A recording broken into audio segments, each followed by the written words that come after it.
यथार्थ मोक्ष पथ।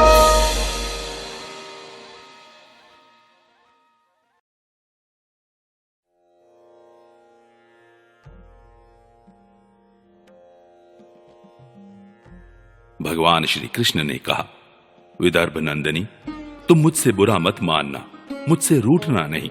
मैं जानता हूं कि तुम एकमात्र मेरे ही परायण हो। मेरी प्रिय सहचरी, तुम्हारी प्रेम भरी बात सुनने के लिए ही मैंने हंसी हंसी में यह छलना की थी। मैं देखना चाहता था कि मेरे यों कहने पर तुम्हारे लाल लाल होंठ प्रणय कोप से किस प्रकार फड़कने लगते हैं। तुम्हारे कटाक्ष पूर्वक देखने से नेत्रों में कैसी लाली छा जाती है और भौहें चढ़ जाने के कारण तुम्हारा मुंह कैसा सुंदर लगता है। मेरी परम प्रिय सुंदरी, घर के काम धंधों में रात दिन लगे रहने वाले गृहस्थों के लिए घर गृहस्थी में इतना ही तो परम लाभ है कि अपनी प्रिय अर्धांगिनी के साथ हास परिहास करते हुए कुछ घड़ियां सुख से बिता ली जाती हैं। श्री सुखदेव जी कहते हैं, राजन, जब भगवान श्री कृष्ण ने अपनी प्राण प्रिया को इस प्रकार समझाया बुझाया, तब उन्हें इस बात का विश्वास हो गया कि मेरे प्रियतम ने केवल परिहास में ही ऐसा कहा था। अब उनके हृदय से यह भय जाता रहा कि प्यारे हमें छोड़ देंगे। परीक्षित, अब वे सलज्ज हास्य और प्रेम पूर्ण मधुर चितवन से पुरुष भूषण भगवान श्री कृष्ण का मुखारविंद निरखती हुई उनसे कहने लगी। रुक्मिणी जी ने कहा, कमल नयन, आपका यह कहना ठीक है कि ऐश्वर्य आदि समस्त गुणों से युक्त अनंत भगवान के अनुरूप मैं नहीं हूं। आपकी समानता मैं किसी प्रकार नहीं कर सकती। कहां तो अपनी अखंड महिमा में स्थित तीनों गुणों के स्वामी तथा ब्रह्मा आदि देवताओं से सेवित आप भगवान, और कहां तीनों गुणों के अनुसार स्वभाव रखने वाली गुणमय प्रकृति मैं, जिसकी सेवा कामनाओं के पीछे भटकने वाले अज्ञानी लोग ही करते हैं। भला मैं आपके समान कब हो सकती हूं? स्वामिन, आपका यह कहना भी ठीक ही है कि आप राजाओं के भय से समुद्र में आ छिपे हैं, परंतु राजा शब्द का अर्थ पृथ्वी के राजा नहीं, तीनों गुण रूप राजा हैं। मानो आप उन्हीं के भय से अंतःकरण रूप समुद्र में चैतन्य घन अनुभूति स्वरूप आत्मा के रूप में विराजमान रहते हैं। इसमें संदेह नहीं कि आप राजाओं से वैर रखते हैं, परंतु वे राजा कौन हैं? यही अपनी दुष्ट इंद्रियां, इनसे तो आपका वैर है ही। और प्रभु, आप राज सिंहासन से रहित हैं, यह भी ठीक ही है, क्योंकि आपके चरणों की सेवा करने वालों ने भी राजा के पद को घोर अज्ञान अंधकार समझकर दूर से ही दुत्कार रखा है। फिर आपके लिए तो कहना ही क्या है। आप कहते हैं कि हमारा मार्ग स्पष्ट नहीं है और हम लौकिक पुरुषों जैसा आचरण भी नहीं करते। यह बात भी निस्संदेह सत्य है, क्योंकि जो ऋषि मुनि आपके पाद पद्मों का मकरंद रस सेवन करते हैं, उनका मार्ग भी अस्पष्ट रहता है और विषयों में उलझे हुए नरपशु उसका अनुमान भी नहीं लगा सकते। और हे अनंत, आपके मार्ग पर चलने वाले आपके भक्तों की भी चेष्टाएं जब प्राय अलौकिक ही होती हैं, तब समस्त शक्तियों और ऐश्वर्यों के आश्रय आपकी चेष्टाएं अलौकिक हों, इसमें तो कहना ही क्या है। आपने अपने को अकिंचन बतलाया है, परंतु आपकी अकिंचनता दरिद्रता नहीं है। उसका अर्थ यह है कि आपके अतिरिक्त और कोई वस्तु न होने के कारण आप ही सब कुछ हैं। आपके पास रखने के लिए कुछ नहीं है, परंतु जिन ब्रह्मा आदि देवताओं की पूजा सब लोग करते हैं, भेंट देते हैं, वे ही लोग आपकी पूजा करते रहते हैं। आप उनके प्यारे हैं और वे आपके प्यारे हैं। जो लोग अपनी धनाढ्यता के अभिमान से अंधे हो रहे हैं और इंद्रियों को तृप्त करने में ही लगे हैं, वे न तो आपका भजन सेवन ही करते और न तो यह जानते हैं कि आप मृत्यु के रूप में उनके सिर पर सवार हैं। जगत में जीव के लिए जितने भी वांछनीय पदार्थ हैं, धर्म, अर्थ, काम, मोक्ष, उन सब के रूप में आप ही प्रकट हैं। आप समस्त वृत्तियों, प्रवृत्तियों, साधनों, सिद्धियों और साध्यों के फल स्वरूप हैं। विचारशील पुरुष आपको प्राप्त करने के लिए सब कुछ छोड़ देते हैं। भगवान, उन्हीं विवेकी पुरुषों का आपके साथ संबंध होना चाहिए। जो लोग स्त्री पुरुष के सहवास से प्राप्त होने वाले सुख या दुख के वशीभूत हैं, वे कदापि आपका संबंध प्राप्त करने के योग्य नहीं है। यह ठीक है कि भिक्षुकों ने आपकी प्रशंसा की है, परंतु किन भिक्षुकों ने? उन परम शांत सन्यासी महात्माओं ने आपकी महिमा और प्रभाव का वर्णन किया है, जिन्होंने अपराधी से अपराधी व्यक्ति को भी दंड न देने का निश्चय कर लिया है। मैंने अदूरदर्शिता से नहीं, इस बात को समझते हुए आपको वर्ण किया है कि आप सारे जगत के आत्मा हैं और अपने प्रेमियों को आत्मदान करते हैं। मैंने जानबूझकर उन ब्रह्मा और देवराज इंद्र आदि का भी इसलिए परित्याग कर दिया है कि आपकी भौहों के इशारे से पैदा होने वाला काल अपने वेग से उनकी आशा अभिलाषाओं पर पानी फेर देता है। फिर दूसरों की, शिशुपाल, दंतवक्त्र या जरासंध की तो बात ही क्या है।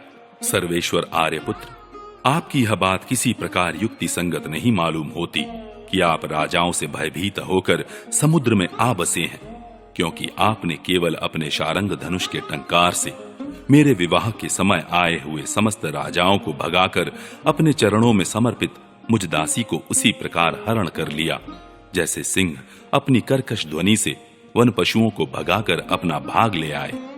कमल नयन, आप कैसे कहते हैं कि जो मेरा अनुसरण करता है उसे प्रायः कष्ट ही उठाना पड़ता है। प्राचीन काल के अंग, पृथु, भरत, ययाति और गय आदि जो बड़े बड़े राजराजेश्वर अपना अपना एक छत्र साम्राज्य छोड़कर आपको पाने की अभिलाषा से तपस्या करने वन में चले गए थे, वे आपके मार्ग का अनुसरण करने के कारण क्या किसी प्रकार का कष्ट उठा रहे हैं? आप कहते हैं कि तुम और किसी राजकुमार का वर्ण कर लो। भगवान, आप समस्त गुणों के एकमात्र आश्रय हैं। बड़े बड़े संत आपके चरण कमलों की सुगंध का बखान करते रहते हैं। उसका आश्रय लेने मात्र से लोग संसार के पाप ताप से मुक्त हो जाते हैं। लक्ष्मी सर्वदा उन्हीं में निवास करती हैं। फिर आप बतलाइए कि अपने स्वार्थ और परमार्थ को भलीभांति समझने वाली ऐसी कौन सी स्त्री है जिसे एक बार उन चरण कमलों की सुगंध सूंघने को मिल जाए और फिर वह उनका तिरस्कार करके ऐसे लोगों को वर्ण करे जो सदा मृत्यु, रोग, जन्म, जरा आदि भयों से युक्त हैं। कोई भी बुद्धिमती स्त्री ऐसा नहीं कर सकती। प्रभु, आप सारे जगत के एकमात्र स्वामी हैं। आप ही इस लोक और परलोक में समस्त आशाओं को पूर्ण करने वाले एवं आत्मा हैं। मैंने आपको अपने अनुरूप समझकर ही वर्ण किया है। मुझे अपने कर्मों के अनुसार विभिन्न योनियों में भटकना पड़े, इसकी मुझको परवाह नहीं है। मेरी एकमात्र अभिलाषा यही है कि मैं सदा अपना भजन करने वालों का मिथ्या संसार भ्रम निवृत्त करने वाले तथा उन्हें अपना स्वरूप तक दे डालने वाले आप परमेश्वर के चरणों की शरण में रहूं। अच्युत शत्रुसूदन, गधों के समान घर का बोझा ढोने वाले, बैलों के समान गृहस्थी के व्यापारों में जुटे रहकर कष्ट उठाने वाले, कुत्तों के समान तिरस्कार सहने वाले, बिलाव के समान कृपण और हिंसक तथा क्रीतदासों के समान स्त्री की सेवा करने वाले शिशुपाल आदि राजा लोग, जिन्हें वर्ण करने के लिए आपने मुझे संकेत किया है, उसी अभागिन स्त्री के पति हूं, जिनके कानों में भगवान शंकर, ब्रह्मा आदि देवेश्वरों की सभा में गाई जाने वाली आपकी लीला कथा ने प्रवेश नहीं किया है। यह मनुष्य का शरीर जीवित होने पर भी मुर्दा ही है।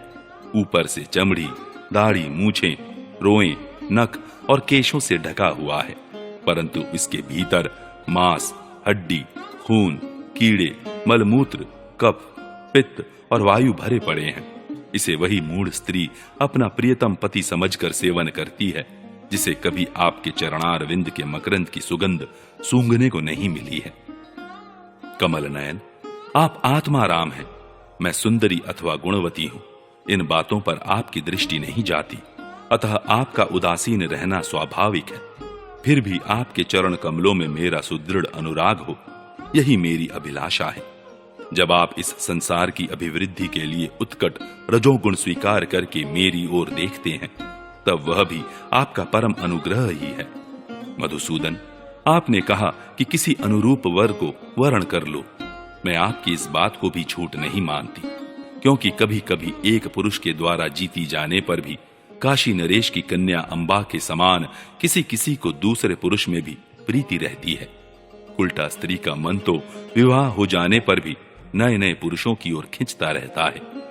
बुद्धिमान पुरुष को चाहिए कि वह ऐसी कुल्टा स्त्री को अपने पास न रखे, उसे अपनाने वाला पुरुष लोक और परलोक दोनों खो बैठता है, उभय भ्रष्ट हो जाता है। भगवान श्री कृष्ण ने कहा, साध्वी राजकुमारी, यही बातें सुनने के लिए तो मैंने तुमसे हंसी हंसी में तुम्हारी वंचना की थी, तुम्हें छकाया था। तुमने मेरे वचनों की जैसी व्याख्या की है वह अक्षरशः सत्य है। सुंदरी, तुम मेरी अनन्य प्रेयसी हो, मेरे प्रति तुम्हारा अनन्य प्रेम है। तुम मुझसे जो जो अभिलाषाएं करती हो वे तो तुम्हें सदा सर्वदा प्राप्त ही है, और यह बात भी है कि मुझसे की हुई अभिलाषाएं सांसारिक कामनाओं के समान बंधन में डालने वाली नहीं होती, बल्कि वे समस्त कामनाओं से मुक्त कर देती हैं। पुण्यमयी प्रिय, मैंने तुम्हारा पति प्रेम और पातिव्रत्य भी भलीभांति देख लिया।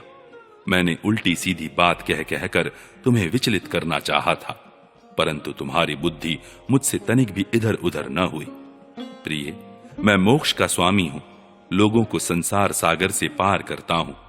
जो सकाम पुरुष अनेक प्रकार के व्रत और तपस्या करके दाम्पत्य जीवन के विषय सुख की अभिलाषा मेरा भजन करते हैं, वे मेरी माया से मोहित हैं। माननीय प्रिय, मैं मोक्ष तथा संपूर्ण संपदाओं का आश्रय हूं, अधीश्वर हूं। मुझ परमात्मा को प्राप्त करके भी जो लोग केवल विषय सुख के साधन संपत्ति की ही अभिलाषा करते हैं, मेरी पराभक्ति नहीं चाहते, वे बड़े मंदभागी हैं, क्योंकि विषय सुख तो नरक में और नरक के ही समान सूकर कूकर आदि योनियों में भी प्राप्त हो सकते हैं, परंतु उन लोगों का मन तो विषयों में ही लगा रहता है, इसलिए उन्हें नरक में जाना भी अच्छा जान पड़ता है। गृहेश्वरी प्राण प्रिय, यह बड़े आनंद की बात है कि तुमने अब तक निरंतर संसार बंधन से मुक्त करने वाली मेरी सेवा की है। दुष्ट पुरुष ऐसा कभी नहीं कर सकते। जिन स्त्रियों का चित्त दूषित कामनाओं से भरा हुआ है और जो अपनी इंद्रियों की तृप्ति में ही लगी रहने के कारण अनेकों प्रकार के छल छंद रचती रहती है, उनके लिए तो ऐसा करना और भी कठिन है। माननी, मुझे अपने घर भर में तुम्हारे समान प्रेम करने वाली भार्या और कोई दिखाई नहीं देती, क्योंकि जिस समय तुमने मुझे देखा न था, केवल मेरी प्रशंसा सुनी थी, उस समय भी अपने विवाह में आए हुए राजाओं की उपेक्षा करके ब्राह्मण के द्वारा मेरे पास गुप्त संदेश भेजा था। तुम्हारा हरण करते समय मैंने तुम्हारे भाई को युद्ध में जीतकर उसे विरूप कर दिया था, और अनिरुद्ध के विवाह उत्सव में चौसर खेलते समय बलराम जी ने तो उसे मार ही डाला, किंतु हमसे वियोग हो जाने की आशंका से तुमने चुपचाप वह सारा दुख सह लिया, मुझसे एक बात भी नहीं कही। तुम्हारे इस गुण से मैं तुम्हारे वश हो गया हूं। तुमने मेरी प्राप्ति के लिए दूत के द्वारा अपना गुप्त संदेश भेजा था, परंतु जब तुमने मेरे पहुंचने में कुछ विलंब होता देखा, तब तुम्हें यह सारा संसार सूना दिखने लगा। उस समय तुमने अपना यह सर्वांग सुंदर शरीर किसी दूसरे के योग्य न समझकर इसे छोड़ने का संकल्प कर लिया था। तुम्हारा यह प्रेम भाव तुम्हारे ही अंदर रहे, हम इसका बदला नहीं चुका सकते। तुम्हारे इस सर्वोच्च प्रेम भाव का केवल अभिनंदन करते हैं। श्री सुखदेव जी कहते हैं, परीक्षित, जगदीश्वर भगवान श्री कृष्ण आत्माराम हैं। वे जब मनुष्यों की सी लीला कर रहे हैं, तब उसमें दाम्पत्य प्रेम को बढ़ाने वाले विनोद भरे वार्तालाप भी करते हैं, और इस प्रकार लक्ष्मी रूपिणी रुक्मिणी जी के साथ विहार करते हैं। भगवान श्री कृष्ण समस्त जगत को शिक्षा देने वाले और सर्वव्यापक हैं। वे इसी प्रकार दूसरी पत्नियों के महलों में भी गृहस्थों के समान रहते और गृहस्थोचित धर्म का पालन करते थे। 61वां अध्याय, भगवान की संतति का वर्णन तथा अनिरुद्ध के विवाह में रुक्मी का मारा जाना। श्री सुखदेव जी कहते हैं, परीक्षित, भगवान श्री कृष्ण की प्रत्येक पत्नी के गर्भ से 10-10 पुत्र उत्पन्न हुए। वे रूप, बल आदि गुणों में अपने पिता भगवान श्री कृष्ण से किसी बात में कम न थे। राजकुमारियां देखती कि भगवान श्री कृष्ण हमारे महल से कभी बाहर नहीं जाते, सदा हमारे ही पास बने रहते हैं। इससे वे यही समझती कि श्री कृष्ण को मैं ही सबसे प्यारी हूं। परीक्षित, सच पूछो तो वे अपने पति भगवान श्री कृष्ण का तत्व, उनकी महिमा नहीं समझती थी। वे सुंदरियां अपने आत्मानंद में एक रस स्थित भगवान श्री कृष्ण के कमल कली के समान सुंदर मुख, विशाल बाहु, कर्ण स्पर्शी नेत्र, प्रेम भरी मुस्कान, रसमय चितवन और मधुर वाणी से स्वयं ही मोहित रहती थी। वे अपने श्रृंगार संबंधी हाव भावों से उनके मन को अपनी ओर खींचने में समर्थ न हो सकी। वे 16,000 से अधिक थीं। अपनी मंद मंद मुस्कान और तिरछी चितवन से युक्त मनोहर भुवों के इशारे से ऐसे प्रेम के बाण चलाती थीं जो काम कला के भावों से परिपूर्ण होते थे, परंतु किसी भी प्रकार से किन्हीं साधनों के द्वारा वे भगवान के मन एवं इंद्रियों में चंचलता नहीं उत्पन्न कर सकी। परीक्षित, ब्रह्मा आदि बड़े बड़े देवता भी भगवान के वास्तविक स्वरूप को या उनकी प्राप्ति के मार्ग को नहीं जानते। उन्हीं रमा रमण भगवान श्री कृष्ण को उन स्त्रियों ने पति के रूप में प्राप्त किया था। अब नित्य निरंतर उनके प्रेम और आनंद की अभिवृद्धि होती रहती थी और वे प्रेम भरी मुस्कुराहट, मधुर चितवन, नव समागम की लालसा आदि से भगवान की सेवा करती रहती थी। उनमें से सभी पत्नियों के साथ सेवा करने के लिए सैकड़ों दासियां रहती। फिर भी जब उनके महल में भगवान पधारते तब वे स्वयं आगे जाकर आदर पूर्वक उन्हें लिवा लाती, श्रेष्ठ आसन पर बैठती, उत्तम सामग्रियों से उनकी पूजा करती, चरण कमल पखारती, पान लगाकर खिलाती, पांव दबाकर थकावट दूर करती, पंखा झलती, इत्र फुलेल चंदन आदि लगाती, फूलों के हार पहनाती, केश संवारती, सुलाती, स्नान कराती और अनेक प्रकार के भोजन कराकर अपने हाथों भगवान की सेवा करती। परीक्षित, मैं कह चुका हूं कि भगवान श्री कृष्ण की प्रत्येक पत्नी के 10-10 पुत्र थे। उन रानियों में 8 पटरानियां थीं, जिनके विवाह का वर्णन मैं पहले कर चुका हूं। अब उनके प्रद्युम्न आदि पुत्रों का वर्णन करता हूं। रुक्मिणी के गर्भ से 10 पुत्र हुए। प्रद्युम्न, चारुदेषण, सुदेषण, पराक्रमी चारुदेह, सुचारु, चारुगुप्त, भद्रचारु, चारुचंद्र, विचारु और 10वां चारु। ये अपने पिता भगवान श्री कृष्ण से किसी बात में कम न थे। सत्यभामा के भी 10 पुत्र थे। भानु, सुभानु, स्वरभानु, प्रभानु, भानुमान, चंद्रभानु, बृहदभानु, अतिभानु, श्रीभानु और प्रतिभानु। जामवती के भी सांब आदि 10 पुत्र थे। सांब, सुमित्र, पुरजित, शतजित, सहस्रजित, विजय, चित्रकेतु, वसुमान, द्रविड़ और क्रतु। ये सब श्री कृष्ण को बहुत प्यारे थे। नागनजिति सत्या के भी 10 पुत्र हुए। वीर, चंद्र, अश्वसेन, चित्रगु, वेगवान, वृष, आम, शंकु, वसु और परम तेजस्वी कुंती। कालिंदी के 10 पुत्र ये थे। श्रुत, कवि, वृष, वीर, सुबाहु, भद्र, शांति, दर्श, पूर्णमास और सबसे छोटा सोमक। मद्र देश की राजकुमारी लक्ष्मणा के गर्भ से प्रघोष, गात्रवान, सिंह, बल, प्रबल, ऊर्ध्वक, महाशक्ति, सह, ओज और अपराजित का जन्म हुआ। मित्रविंदा के पुत्र थे वृक, हर्ष, अनिल, गृध्र, वर्धन, अन्नाद, महाश, पावन, बहिन्न और क्षुधि। भद्रा के पुत्र थे संग्रामजित, बृहत्सेन, शूर, प्रहरण, अरिजित, जय, सुभद्र, वाम, आयु और सत्यक। इन पटरानियों के अतिरिक्त भगवान की रोहिणी आदि 16,100 और भी पत्नियां थी। उनके दीप्तिमान और ताम्र तप्त आदि 10-10 पुत्र हुए। रुक्मिणी नंदन प्रद्युम्न का मायावती रति के अतिरिक्त भोजकट नगर निवासी रुक्मी की पुत्री रुक्मवती से भी विवाह हुआ था।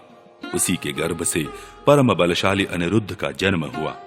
परीक्षित, श्री कृष्ण के पुत्रों की माताएं ही 16,000 से अधिक थीं, इसलिए उनके पुत्र पौत्रों की संख्या करोड़ों तक पहुंच गई। राजा परीक्षित ने पूछा, परम ज्ञानी मुनीश्वर, भगवान श्री कृष्ण ने रणभूमि में रुक्मी का बड़ा तिरस्कार किया था, इसलिए वह सदा इस बात की घात में रहता था कि अवसर मिलते ही श्री कृष्ण से उसका बदला लूं और उनका काम तमाम कर डालूं। ऐसी स्थिति में उसने अपनी कन्या रुक्मवती अपने शत्रु के पुत्र प्रद्युम्न जी को कैसे ब्याह दी? कृपा करके बतलाइए। 2 शत्रुओं में श्री कृष्ण और रुक्मी में फिर से परस्पर वैवाहिक संबंध कैसे हुआ? आपसे कोई बात छिपी नहीं है, क्योंकि योगी जन भूत, भविष्य और वर्तमान की सभी बातें भलीभांति जानते हैं। उनसे ऐसी बातें भी छिपी नहीं रहती जो इंद्रियों से परे हैं, बहुत दूर हैं अथवा बीच में किसी वस्तु की आड़ होने के कारण नहीं दिखती।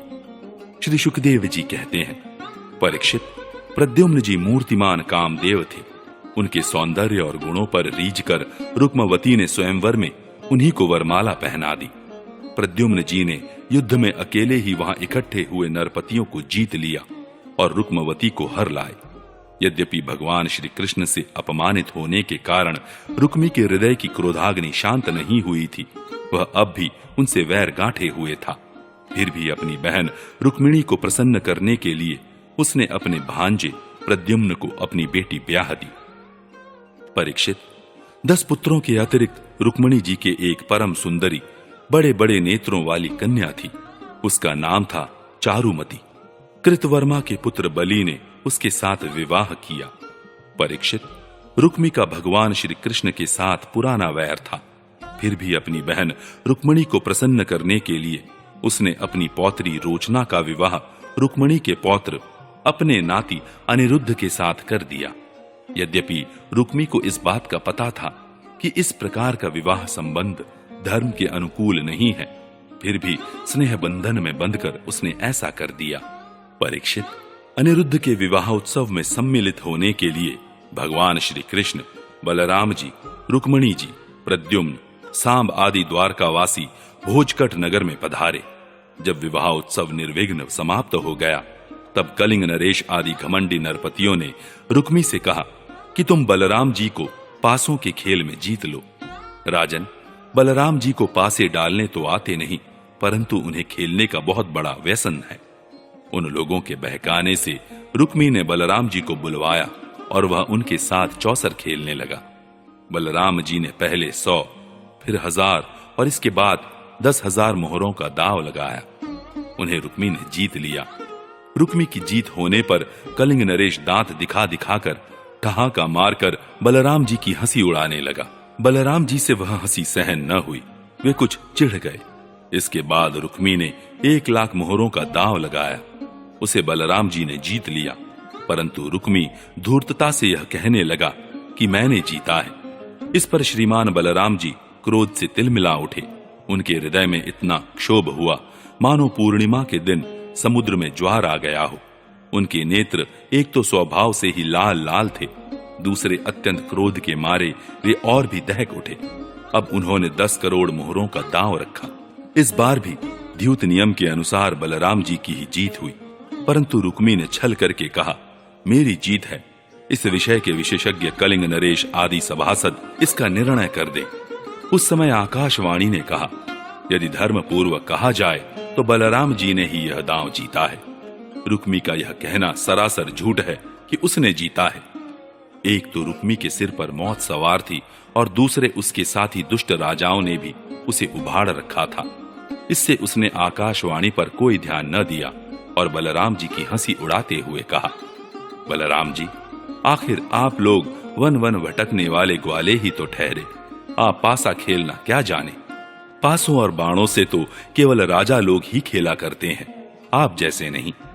रुक्मी के इस प्रकार आक्षेप और राजाओं के उपहास करने पर बलराम जी क्रोध से आग बबूला हो उठे। उन्होंने एक मुदगर उठाया और उस मांगलिक सभा में ही रुक्मी को मार डाला। पहले कलिंग नरेश दांत दिखा दिखाकर हंसता था, अब रंग में भंग देखकर वहां से भागा, परंतु बलराम जी ने 10 ही कदम पर उसे पकड़ लिया और क्रोध से उसके दांत तोड़ डाले। बलराम जी ने अपने मुदगर की चोट से दूसरे राजाओं की भी बांह, जांग और सिर आदि तोड़ फोड़ डाले। वे खून से लथपथ और भयभीत होकर वहां से भागते बने। परीक्षित, भगवान श्री कृष्ण ने यह सोचकर कि बलराम जी का समर्थन करने से रुक्मिणी जी अप्रसन्न होंगी और रुक्मी के वध को बुरा बतलाने से बलराम जी रुष्ट होंगे, अपने साले रुक्मी की मृत्यु पर भला बुरा कुछ भी न कहा। इसके बाद अनिरुद्ध जी का विवाह और शत्रु का वध दोनों प्रयोजन सिद्ध हो जाने पर भगवान के आश्रित बलराम जी आदि यदुवंशी नव विवाहिता दुल्हन रोचना के साथ अनिरुद्ध जी को श्रेष्ठ रथ पर चढ़ाकर भोजकट नगर से द्वारकापुरी को चले आए।